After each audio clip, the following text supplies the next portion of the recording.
Ndugu wajumbe wa mkutano mkuu wa CCM Taifa, mkutano mkuu huu ni sehemu muhimu ya maandalizi ya chama chetu kushiriki katika uchaguzi mkuu wa mwaka huu 2025.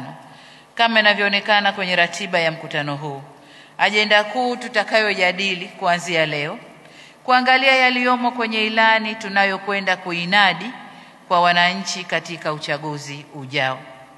Itakumbukwa kuwa katika kutekeleza jukumu lake la kikatiba lililoainishwa chini ya ibara 103 kifungu kidogo cha 4 ya Katiba ya Chama cha Mapinduzi, Halmashauri Kuu ya CCM Taifa katika kikao chake kilichofanyika Dodoma tarehe 10 Machi mwaka huu, pamoja na mambo mengine, ilipokea na kuthibitisha ilani ya Chama cha Mapinduzi, ilani ya uchaguzi ya Chama cha Mapinduzi kwa mwaka huu.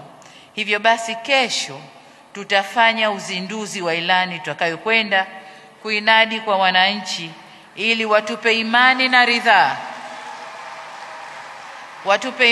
ridhaa ya kuturudisha kuendelea serikalini katika kipindi kingine cha miaka 5. CCM oyee!